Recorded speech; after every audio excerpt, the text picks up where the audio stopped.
ஐயோ after long time chana masala. ஐயோ பட்டரோட தர என்ன நார்த் சைடில் ஒர்க் பண்ணிங்களா நீங்கள்? நீங்கள் போடும்போது எனக்கு பட்டர்னா ரொம்ப பிடிக்கும். நீங்கள் நல்லா சாஃப்டாக இருந்துச்சு பாரு சார்.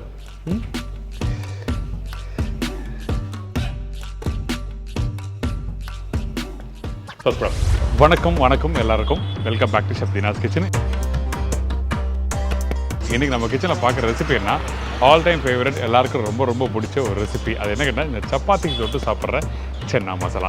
சன்னா மசாலா அப்படின்னு சொன்னீங்கனால நாக்கில் எச்சு ஊறும் அப்படிங்கிற ஒரு இடம் எல்லாருக்குமே உண்டு. நம்ம சப்பாத்தி, பரோட்டா, தோசை நம்ம பண்ணுற பேட்டர்ன் வந்து இட்லி தோசைக்கு கூட அது மேட்ச் ஆகும். இந்த சன்னா மசாலா பண்ணும்போது பார்த்தீங்கன்னா இன்றைக்கி கல்யாண மண்டபத்தில் பக்கத்தில் பண்ணுறோம். மண்டபங்களில் இப்போ நம்ம பண்ணுறோம் அப்படின்னு சொன்னாக்கா 500 பேருக்கு 1000 பேருக்கு பண்ணுறோம். நீங்கள் அங்கே சன்னா மசாலா சாப்பிட்டீங்கன்னு சொன்னால் அது ஒரு டேஸ்ட்டாக இருக்கும். அதில் என்ன காரணம் அப்படின்னு கேட்டிங்கன்னா அதில் அவங்க சேர்க்குற ஃப்ளேவர்ஸ் வந்து ஆர்டிஃபிஷியலான ஃப்ளேவர்ஸ் கண்டிப்பாக இருக்கும். ஆனால் நம்ம ஹோம் மேடில் நம்ம எப்படி பண்ணுறோமோ கிட்டத்தட்ட அதே பேட்டர்ன் தான், அதில் மாற்றம் இல்லாமல் நம்ம செய்கிறோம். மண்டபத்துலேயும் நம்ம அது மாதிரி தான் செஞ்சு கொடுக்குறோம். ஸோ அதே மாதிரி இவங்க என்ன பண்ணால் நாங்கள் கேஷ்நட்லாம் சேர்க்க மாட்டோம், ஒன்லி வெங்காயம் தக்காளி போட்டு தான் பண்ணுவோம். ஆனால் அதுவே வந்து அந்த தக்காளி அரைச்சி போடுறோம். அதுக்கு என்ன காரணம்? இதை அரைச்சி கொடுக்கும்போது தான் உங்களுக்கு அந்த கிரேவி கிடைக்கும். அந்த சென்னா இதோட மிக்ஸ் ஆகும்போது நமக்கு நல்ல அந்த ரெண்டு ஒன்றோட ஒன்று பைண்ட் ஆகி நம்ம சப்பாத்திக்கோ இல்லை வந்து பரோட்டாவுக்கோ தொட்டுட்டு சாப்பிட்றதுக்கு கன்வீனியன்ட் தேவையான கிரேவி கிடைக்கும். அதேமாதிரி நம்ம அதில் கொடுக்கக்கூடிய அந்த வாசனை திரவியங்கள், வாசனை பொருட்கள், பட்டை, சோம்பு, கிராம்பு, ஏலம், இந்த மாதிரி இருக்கிற விஷயங்கள்லாம் ரொம்ப ஒரு மினிமைஸ்டு தான் இருக்கும். அதனால் சாப்பிட வச்சுக்கிட்டே இருக்கும். இது வந்து நிஜம். அதில் வேணாங்க செந்தினா சட்டை கேட்டு பாருங்கள், சாப்பிடுறது பார்த்தீங்களா, சாப்பிட வச்சுக்கிட்டே இருக்கும். அதுக்கப்புறம் அந்த சென்னா வேக வைக்கிற பக்குவம் என்ன சார்? இப்போ நம்ம சென்னா சேர்க்கும் போது பார்த்தீங்கன்னு சொன்னாக்கா அதில் இருந்த வாட்டர் முதல்ல அதில் ஊற்றணும். அது வந்து அதோட சேர்ந்து பாயிலான வாட்டர். நிறைய பேர் என்ன பண்ணுவாங்கன்னா சென்னாவை தூக்கி வடிகட்டிடுவாங்க. அதில் இருக்கிற அந்த மினரல்ஸ் பூரா அதில் போயிடும். அந்த சென்னா மசாலா போடுற பக்குவம் என்ன? ஃபஸ்ட் எடுத்தோன்னா காரப்பொடி சேர்த்துருப்போம், மல்லித்தூள் சேர்த்துருப்போம், மஞ்சத்தூள் சேர்த்துருப்போம். இது எல்லாமே முன்னாடி நம்ம சேர்ப்போம். ஆனால் மசாலா, அந்த சென்னா மசாலா லாஸ்ட்டாக தான் யூஸ் பண்ணுவோம். என்ன ரீசன் அப்படின்னு கேட்டிங்கன்னா இது வந்து இது காரத்துக்காக நம்ம சேர்க்குற பொருட்கள் இது எல்லாமே. ஆனால் அது வந்து ஃப்ளேவருக்காக சேர்க்குறது. இந்த ரெசிபி நம்ம சொல்லித்தர யாருக்குன்னா திரு சக்தி கிருஷ்ணன் சார் தான். இவர் நமக்கு ஏகப்பட்ட ரெசிபிகள் கும்பகோணத்துலேருந்து சொல்லி கொடுத்துருக்காரு. அதாவது ஸ்ரீ விநாயகா கேட்டரிங் வந்து ரன் பண்ணிட்டு வராருல, அவர் தான் மீட் பண்ண போகிறோம். கணேஷ் மோவில் வந்து சென்னா மசாலாலாம் இல்லை சார். ஆர்டர்ஸ் கொடுத்தா மட்டும்தான் சார் நம்ம பண்ணுறோம். வரக்கூடிய ஒவ்வொரு மாஸ்டர் வந்து ஒவ்வொரு பேட்டர்னில் பண்ணுவாங்க. இது என்னுடைய பேட்டர்ன். இப்போ இதை பார்த்துட்டு இப்படி தான் வேணும்னா நான் பண்ணி கொடுத்துட முடியும். அவ்வளோதான் விஷயம். வாங்க, ஒரு அருமையான ஒரு ரெசிபி சப்பாத்திக்கு தி பெஸ்ட்டு போகலாம்.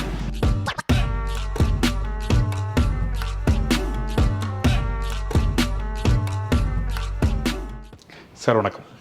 வணக்கம். எப்படி இருக்கீங்க? எப்படி போகுது? நல்லா இருக்கேன். நல்ல விஷயம். சரி, அப்போ பண்ண ஆரம்பிச்சலாமா? அப்போ தேவையான பொருட்கள் சொல்கிறீங்களா? கண்டிப்பாக சார்.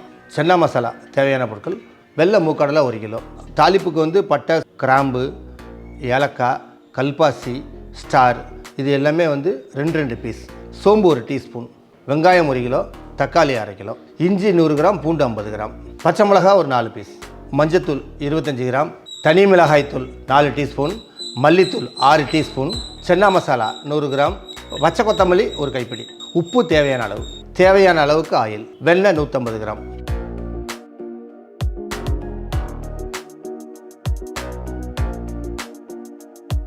ஃபஸ்ட்டு இப்போ நம்ம கடாயில் எண்ணெய் வச்சுட்டோம், அடுப்பத்தை வச்சாச்சு. இப்போ ஃபஸ்ட்டு வந்து இந்த பட்டை, சோம்பு, கிராம்பு, ஏலக்காய், கல்பாசி இதெல்லாம் தாளிப்பு போட்டு அடுத்தது வெங்காயம் சேர்த்துற போகிறோம். சரி, ஓகே. பட்டை போட்டுருக்கீங்க, இது பிரிஞ்சலை. சும்மா இந்த மாதிரி ரெசிபிகள் பண்ணும்போது இந்த பட்டை ஏலக்காய்லாம் பார்த்தீங்கன்னா அதிகமாக போடாதீங்க. ஏன் இதை நான் சொல்கிறேன்னு கேட்டிங்கன்னா, இதை பர்டிகுலராக வந்து முக்கியமான விஷயம் வந்து நம்ம குவான்டிட்டி இன்க்ரீஸ் ஆக பட்டை ஏலக்காய் அதிகமாக போட்டால் நல்லாயிருக்கும் அப்படின்னு சொல்லி பண்ணக்கூடாது. சும்மா எதுவாக இருந்தாலும் ஒரு அதிகபட்சம் வந்து ஒரு 10 கிராம்லேருந்து 20 கிராம் தான். இன்கேஸ் நீங்கள் பல்க் குவான்டிட்டி பண்ணுறீங்க ரைட், அது கண்டிப்பாக ஒரு 10 கிலோ பண்ணால் அதுதான். இதே சின்ன குவான்டிட்டி பண்ணால் ஒரு 2 போட்டால் போதும். சார் சொன்ன மாதிரி, ஏன்னா நிறைய பேர் அது நல்லா வாசம் வரும், நல்லா நிறைய போடு அப்படின்னு சொல்லுவாங்க. சாப்பிட முடியாது, திகட்டும். அதோட உண்மையான ஃப்ளேவர் வரும். ஆமாம், அதோட உண்மையான விஷயம் அதுக்குள்ளே இருக்காது. ஓகே, இதுக்கப்புறம் பெருஞ்சீரகம் நீங்கள் போட்டுக்கிறது பட்டை, லவங்கம், ஏலக்காய், பிரிஞ்சி இலை, கல்பாசி, அப்புறம் வந்து ஸ்டார் அனீஸு. ஆமாம். இதுக்கப்புறம் வெங்காயம் வேணுமா? ஆமாம் சார். இந்தாங்க பாஸ் சொல்லி கொடுத்த விஷயம். எது? இப்போ நம்ம தாளிப்பு போடுறோம். நம்ம இப்போ என்ன பண்ணுவோம்னு கேட்டிங்கன்னா, தாளிப்பை போட்டுட்டு இந்த வெங்காயத்தை ஃபுல்லாக கொட்டுவோம். ஓகே. அப்போ ஃபுல்லாக கொட்டினோம்னு சொன்னோம்னா என்னன்னு கேட்டிங்கன்னா, தாளிப்பில் அடியில் வந்து அந்த தாளிப்பு இருக்கும், மேலே வெங்காயம். அதை கிண்டுறதுக்கு நமக்கு ஒரு டைம் எடுக்கும். அதுக்குள்ளே அது என்ன ஆகுனா கருகி போயிடும். ஓகே, அதெல்லாம் கொஞ்சமாக போட்டு ஃபஸ்ட் முதல்ல ஃபஸ்ட்டு கொஞ்சமாக போட்டு அதோட ஸ்பீடை குறைச்சிட்டோம், அதோட வேகத்தை குறைச்சிட்டோம்னா அதுக்கப்புறம் பொறுமையாக. அதாவது அந்த டெம்பரேச்சர் அந்த சூடோட தன்மை கம்மியாயிடுச்சுன்னா அதுக்கப்புறம் ஈஸியாக இருக்கும். அப்போ போடலாம் வெங்காயம். போட்டு சரி, இப்போ நம்ம வெங்காயம் போட்டோம். அதில் இது வதங்கிறதுக்கு ஒரு டைம் எடுக்கும். அது வதங்கக்கூடாது, நல்லா ஃப்ரை ஆகணும். அது இது அரைச்சியும் போடுவாங்க. ஆனால் நான் பண்ணுற பேட்டர்ன் எனக்கு சொல்லிக் கொடுத்தது இப்படி தான் சார் சொல்லி கொடுத்தாங்க. சாப்பிடும்போது இந்த ஆனியன் வந்து நறுக்குன்னு வாய்க்கு வந்து ரொம்ப நல்லாயிருக்கும் சாப்பிட. சப்பாத்தியோட இதோட சாப்பிடும்போது ரொம்ப ரொம்ப டேஸ்ட்டாக இருக்கும். நம்ம அரைச்சிட்டோம்னாக்கா அது மைமாக இருக்கும். அது ஒரு டேஸ்ட். ஆனால் இந்த டேஸ்ட் வந்து எல்லாருக்குமே அது கொஞ்சம் ஸ்மூத்தாக இருக்கும். நம்ம இது வதங்கணும் சார், கொஞ்சம் அந்த ஃப்ரை ஆகணும். இதுக்கு இடையில இப்போ நம்ம என்ன பண்ணுவோம்னு கேட்டிங்கனாக்கா அந்த சென்னா வந்து நம்ம வேக வச்சுருக்கிறோம். எப்படி வேக வச்சுருக்கோம்னு கேட்டிங்கன்னா நல்லா அந்த சென்னா ஒரு 2-3 தடவை நல்லா கழுவிட்டு அதுக்கப்புறம் குக்கரில் அது கொஞ்சம் மஞ்சத்தூள், கொஞ்சம் உப்பு. அதாவது உப்புனா ஃபுல் உப்பு போடக்கூடாது, சும்மா கொஞ்சம் அந்த கடலையில் ஏறுற அளவுக்கு உப்பு இருந்தால் போதும். அரை உப்பு, கடலைக்கே அரை உப்பு இருந்தால் போதும். அந்த மாதிரி அந்த உப்பை போட்டு அதை வந்து நம்ம பாயில் பண்ணி வச்சுருக்கிறோம். ஒரு 3 சவுண்டு. கடலை நீங்கள் வேக வைக்கிறதுக்கு முன்னாடி அது 2 மணி நேரம் 3 மணி நேரம் ஊற வச்சிங்கன்னா 4 சவுண்டு 5 சவுண்டு விடணும். நீங்கள் அதுக்கு ஒரு 6 மணி நேரம் டைம் கொடுத்து அது நல்லா ஊறிடுச்சுன்னு சொன்னாக்க அந்த சவுண்டோட ஓவர் நைட் ஊறினாவே போதும். ஆமாம், ஊறினாலே அப்போ வந்து 2 சவுண்டு 3 சவுண்டு விட்டாலே நல்லா மசிஞ்சிடும். அந்த ஊற பக்குவத்துக்கு ஏற்ற மாதிரி அதை நம்ம ஆல்டர் பண்ணிக்கலாம், வேக வச்சிடும். அவ்வளோதான். சரி, ஓகே. இந்த சென்னா பர்டிகுலராக வெந்த பிறகு எப்படி இருக்கணும்?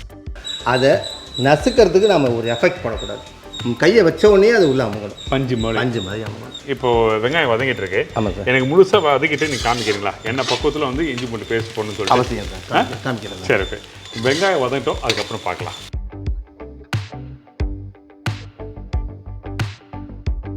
இப்போ இந்த வெங்காயம் நல்லா வதங்கிடுச்சு சார். இந்த மாதிரி இதான் சார் பக்கம். வதங்குறதுல ஃப்ரையாக இருக்கணும். இந்த கலர் பார்த்தீங்கன்னா தெரியும், அந்த ப்ரௌனிஷ், அந்த லைட் ப்ரௌன், அதாவது அந்த ப்ரௌன் கலர் இருக்கு. Brown colour. ஐ திங்க் நான் நினைக்கிறேன் ஃபர்ஸ்ட் டைம் வந்து நம்ம வெங்காயத்தை இந்த அளவுக்கு வதக்கியிருக்கோம். நிறைய ரெசிபிகள் பண்ணியிருக்கோம், ஆனால் இந்த மாதிரி டார்க்காக ப்ரௌனாக வதக்கி பண்ணுறது இப்போ தான் ஃபர்ஸ்ட் டைம். ஓகே, இது ஓகே. இதோட இப்போ நம்ம அடுத்தாப்புல நம்ம வந்து இஞ்சி பூண்டு சேர்க்க போகிறோம். ஓகே. இஞ்சி வந்து 2 மடங்கு, பூண்டு 1 மடங்கு. அந்த ரேஷியோவில் தான் சேர்க்குறோம். Okay, fine. 100 கிராம் சொன்னோம் நம்ம. ஓகே, சரியா. இஞ்சி போட்டிருக்கோம். இதுக்கப்புறம் பூண்டா? ஓகே, நன்றி. என்ன காரணம் வந்து அந்த பூண்டு வந்து கம்மியாக போடுறோம், அந்த இஞ்சி கம்மியாக போடுறதுக்கு என்ன காரணம்? ஏன் அப்படி கம்மியாக போடுறதுக்கு என்ன ரீசன்? இஞ்சி வந்து நமக்கு செரிமானத்துக்குள்ளது தான் சார். ரெண்டாவது வந்து ஃப்ளேவரில் பார்த்தீங்கன்னாக்கா இஞ்சியை விட பூண்டோட ஃப்ளேவர் வந்து ரொம்ப ஜாஸ்தியாக இருக்குது சார். எப்பயுமே நம்ம 2 ஈக்குவலாக போட்டிங்கன்னு சொன்னாக்கா இஞ்சி போடாத மாதிரி ஒரு ஃபீல் இருக்கும். அதனால் அந்த ஃப்ளேவரில் அதிகமாக அது பூண்டு இருக்கிறதுனால பூண்டோட பர்சன்டேஜ் கம்மியாகும், இஞ்சியோட பர்சன்டேஜ் அதிகமாக நம்ம பண்ணுவோம். சரி, இதான் விஷயம் சொல்கிறது பார்த்தீங்களா? ஸோ அதனால தான் வந்து நீங்கள் சென்னா மசாலா பண்ணியிருப்பீங்க. ஸோ இந்த மெத்தனையும் ட்ரை பண்ணி பாருங்கள். அன்ஷூர் டெஃபினட்டாக உங்களுக்கு ஒரு வித்தியாசம் கொடுக்கும். இதுக்கப்புறம் நம்ம என்ன பண்ணுறோம்? தக்காளி, இந்த அரைச்சிட்டு தக்காளி நம்ம இதில் ஆட் பண்ணுறோம். ஏன் அரைச்சி போடுறோம்? தக்காளி ஊற்றலாமாண்ணா? ஓகே, ஏன் அரைச்சி போடுறோம், என்ன காரணம்? தக்காளி நம்ம இப்போ இது ஒரு கிரேவி பேட்டர்ன் சார். இது அப்போ வந்து தக்காளி நம்ம தனியாக வதக்கணும், இதோட கொடுத்து வதக்கணும்னு சொன்னோம்னாக்கா நம்ம அன்றைக்கி பார்த்தோம் பார்த்தீங்கன்னா தக்காளி தொக்கு கிட்டத்தட்ட அந்த பேட்டர்ன் போய்டும். இது அரைச்சி கொடுக்கும்போது தான் உங்களுக்கு அந்த கிரேவி கிடைக்கும். அந்த சென்னா இதோட மிக்ஸ் ஆகும்போது நமக்கு நல்ல அந்த 2 ஒன்றோட ஒன்று பைண்ட் ஆகி நம்ம சப்பாத்திக்கோ இல்லை வந்து பரோட்டாவுக்கோ தொட்டுட்டு சாப்பிட்றதுக்கு கன்வீனியன்ட்டாக தேவையான கிரேவி கிடைக்கும். ஓகே, இதுக்கப்புறம் நம்ம என்ன பண்ணுறோம்? மஞ்சத்தூள். ஓகே, இந்தாங்க.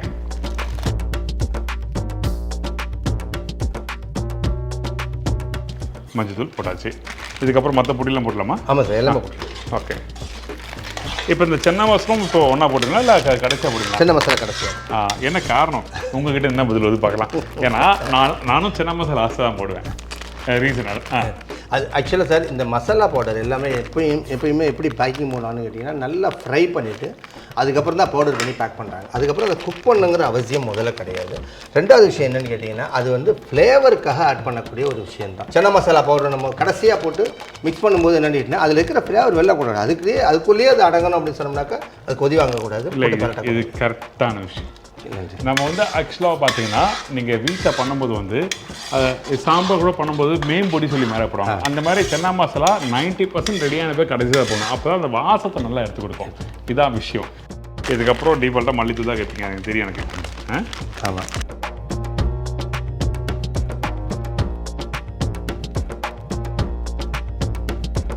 நான் போடுவா?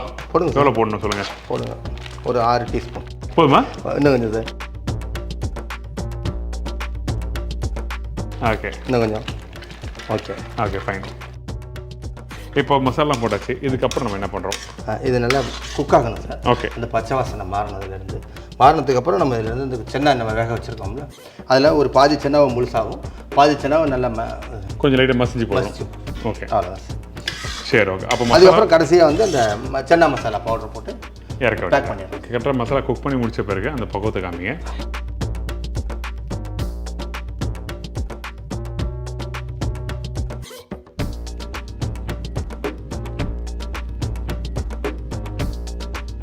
கிட்டத்தட்ட ஒரு 10 நிமிஷமாக நல்லா கொதிச்சு ரெடியாக இருக்குது. ஆமாம். இப்போ வந்து இது மாதிரி கெட்டியானது பக்கம் போதுமா இல்லை எப்படி? சரியாக இருக்கும் சார். கொஞ்சம் அப்படியே மேஷ் பண்ணலாமா தண்ணி ஊற்றிட்டு? ஆமாம். ஏன்னா தண்ணி இருந்தால் ஸ்மாஷ் பண்ண கஷ்டமாக இருக்கும்.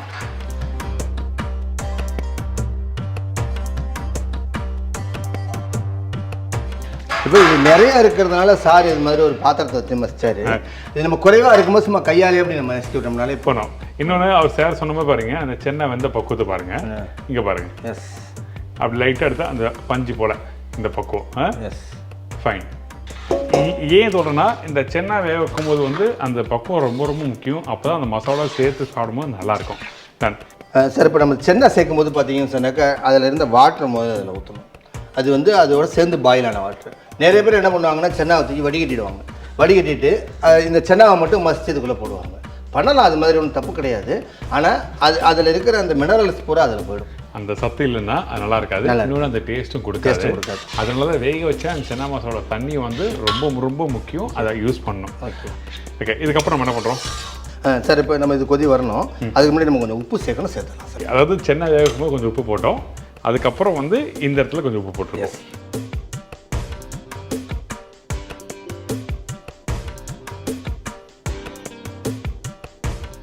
சார், இப்போ இந்த மசாலா ஃபுல்லாக சென்னா மசாலா ரெடி ஆகிடுச்சு. ஓகே. இப்போ மேலே வந்து நம்ம இந்த சென்னா மசாலா அப்படி. ஓகே.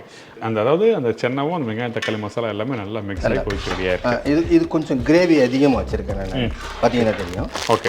இது உங்களுக்கு ஒரு கால் தக்காளி அளவு அதிகமாக இருக்குது, கிரேவி அதிகமாக இருக்குது, எனக்கு டைட்டாக வேணும்னு சொன்னீங்கன்னாக்கா அந்த அரவை அளவை நீங்கள் கொஞ்சம் குறைச்சிக்கணும். தக்காளியை நம்ம அரைச்சி விட்றோம்ல, அந்த அரவையை வந்து நம்ம கொஞ்சம் குறைச்சிக்கணும். அப்படி இல்லைனா கொஞ்சம் அப்படி லைட்டாக பை மிஸ்டேக் நீங்கள் பண்ணிட்டீங்கன்னா கொஞ்சம் கேஷ்யூ பேஸ்ட்டு. கேஷ்யூனா வேக வச்ச முந்திரி இந்த இடத்துல யூஸ் பண்ணணும். எஸ். பச்சை முந்திரியே இந்த இடத்துல போடுறது போட்டிங்கன்னா அது கெட்டு போயிடும். ஏன்னா அது வேக லேட் ஆகுது. ஆமாம். இப்போ சென்னா மசாலா நம்ம இதில் போட்டோம்.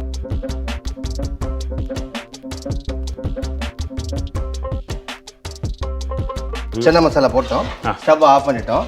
இப்போ நல்லா இதை மிக்ஸ் பண்ணிவிட்டு பட்டர் சேர்க்கணும். ஓகே. பட்டர் போட்டதுக்கப்புறம் மேலே வந்து பச்சை கொத்தமல்லி. ஓகே. கொத்தமல்லி உங்களுக்கு பிடிச்ச விஷயம். எனக்கு பிடிச்ச விஷயம். இன்னொரு விஷயம் பார்த்தீங்கன்னா, இந்த இடத்துல வந்து அந்த பட்டர் வந்து லாஸ்ட்டில் யூஸ் பண்ணுறோம். நீங்கள் ஃபஸ்ட்டே பட்டர் போட்டு குக் பண்ணக்கூடாது. இந்த விஷயத்தை ஞாபகத்தில் வச்சுக்கோங்க. அப்புறம் பட்டர் நீங்கள் யூஸ் பண்ணுற பக்கம் என்ன இருக்கா, அதாவது சால்ட்டு பட்டர் அன்சால்ட் பட்டர் என்ன இருக்கா விஷயம்? கண்டிப்பாக அன்சால்ட் பட்டர் போட்டிங்கன்னு சொன்னாக்கா இந்த இதுக்குள்ளே இருக்கிற உப்பு கண்டென்ட் சரியாக இருக்குன்னு சொன்னாக்கா நீங்கள் அன்சால்ட் பட்டர் யூஸ் பண்ணிங்கன்னா ப்ராப்ளம் இல்லை. ஒரு கால் இதில் எல்லாம் சரியாக வச்சுருந்து நீங்கள் வந்து சால்ட்டு பட்டர் யூஸ் பண்ணிங்கன்னு சொன்னால் அந்த உப்போட ஃப்ளேவர் வந்து கூடுதலாக இருக்கிற மாதிரி வாய்ப்பு இருக்கும். நெய் போடலாமா? நெய் வந்து இந்த ஃப்ளேவரை மாற்றிடும். வேண்டாம், அதுக்கு வந்து எதையுமே போடாமல் ஊற்றலாம். ஓகே. அந்த பட்டர் தான் ரிச்னஸ் எடுத்துக்கணும் உங்களுக்கு. இதுதான் விஷயம். ஆக்சுவலாக இன்னும் கொஞ்சம் போடலாமா?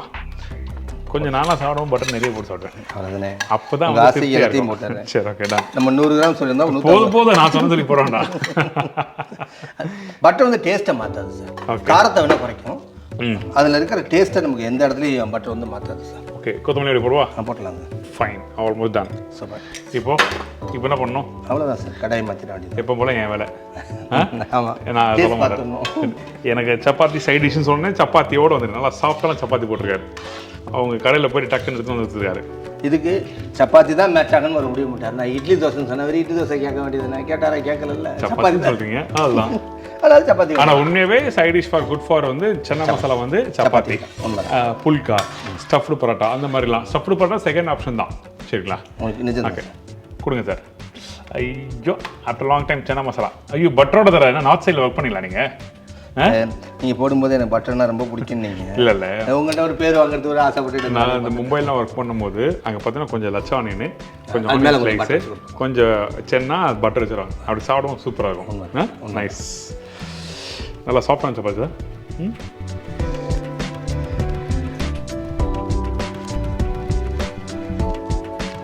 சென்னா மசாலா அந்த சப்பாத்தி நல்லா சாஃப்டாக இருக்கிறதுக்கும் அந்த லைட்டான ஒரு காரம் அந்த பட்டர் ரிச்னஸ்லாம் போடும்போது அந்த வாசத்தோடு சூப்பராக இருக்கும்.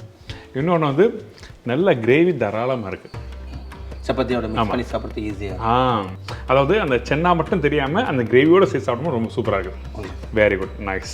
ஐம் ஷூர் டெஃபினட்டாக உங்கள் எல்லாருக்கும் இந்த ரெசிபி பிடிக்கும். பக்குவமாக ஈஸி மெத்தில் சொல்லி கொடுத்துருக்காரு. Thank you sir. Welcome sir. First class. Thank you sir. உங்கள் நம்பர் தெரியுங்களா? அவசியம் சார். என்னுடைய கம்பெனி நேம் வந்து Shri Vinayaka catering service, number 67 Bhaktapuri தெரு, கும்பகோணம். என்னுடைய கான்டாக்ட் நம்பர் வந்து 9443161929. இன்னொரு நம்பர் 9360300884. இந்த சென்னா மசாலா வந்து நம்ம மண்டபத்தில் செய்கிறது அப்படிங்கிறது இந்த சைடில் இருக்கக்கூடிய டேஸ்ட்டு. இங்கே இருக்கிற மக்கள் வந்து என்ன மாதிரி விரும்புவாங்க, இந்த டேஸ்ட் எப்படி விரும்புவோம் அப்படிங்கிற ஒரு பேஸில் இதை நான் வந்து கற்றுக்கிட்டேன். அதுதான் இப்போ உங்களுக்கு சொல்லிக் கொடுத்துருக்கேன். இது எல்லாருக்குமே பிடிக்கும். என்ன காரணம் அப்படின்னு கேட்டிங்கன்னா இதில் சேர்த்துருக்கிற ஃப்ளேவர்ஸ் எல்லாம் மைல்டாக தான் இருக்கும், ரொம்ப ஹெவியாக இருக்காது. அதனால் சாப்பிட வச்சுக்கிட்டே இருக்கும். இது வந்து நிஜம். அதில் வேணாங்க செஞ்சேன்னா சார்ட்ட கேட்டு பாருங்கள். சாப்பிட்டு பார்த்தீங்களா, சாப்பிட வச்சுக்கிட்டே இருக்கும். தேங்க்யூ. Welcome sir. அதனால் ரொம்ப ஒரு எக்ஸலண்ட்டான ரெசிபி. கண்டிப்பாக நீங்கள் வீட்டில் ட்ரை பண்ணி பாருங்கள். இது கையில் ஸ்டாக் கூட நீங்கள் வச்சுக்கலாம். நீங்கள் செஞ்சுட்டு நாளைக்கு மார்னிங் கூட நம்ம வத்த குழம்பு வச்சு சாப்பிட்றோம்ல, அது மாதிரி இருக்க அதோட சுவை வந்து கூடுதலாக இருக்குமோ வந்து குறையாது. அதனால் நைட் செஞ்சுட்டு காலையில் கூட நீங்கள் அதை சாப்பிட்லாம். காலையில் செஞ்சு சாயங்காலமும் சாப்பிட்லாம். அதனால் ஒரு நல்ல அருமையான ரெசிபி. எனக்குமே இது ரொம்ப பிடிக்கும். கண்டிப்பாக நீங்கள் இதெல்லாம் செஞ்சு பாருங்கள். ரொம்ப எக்ஸலண்ட்டாக இருக்கும். ஒரு அவசரத்துக்கு உங்களால் கண்டிப்பாக அதை செய்ய முடியும். ஃபர்ஸ்ட் கிளாஸ் சென்னா மசாலா எப்போ வருது? நன்றி. 2 சப்பாத்தியும் திருப்தியாக சாப்பிட்டாச்சு. Very good chapati and as well very good chana masala. Try பண்ணி பாருங்கள். The best. அந்த சென்னா மசாலாவை எப்படி எங்கே போடணும்னு சொல்லி உங்களுக்கு புரிஞ்சிருக்கோம். முக்கியமாக அந்த பட்டரும் கடைசியாக தான் பண்ணணும். ஏன் சொல்கிறேன்னா அந்த பட்டர் அந்த குக் பண்ணி முடிச்ச பிறகு அந்த சூடோட அந்த சென்னா மசாலாவும் அந்த கொத்தமல்லியும் போட்டு மிக்ஸ் பண்ணி சாப்பிடும்போது ஒரு ஃபீல் கொடுக்கும். வா, சூப்பர். அந்த வாசம் சூப்பராக இருக்குன்னு. Excellent chana masala. Thank you so much. Thank you. இதே மாதிரி நான் இன்னொரு நாள் இன்னொரு ஊரில் போயிட்டு ஒரு புது ரெசிபியோட சந்திக்கிறேன். நன்றி, வணக்கம். See you, bye. Take care.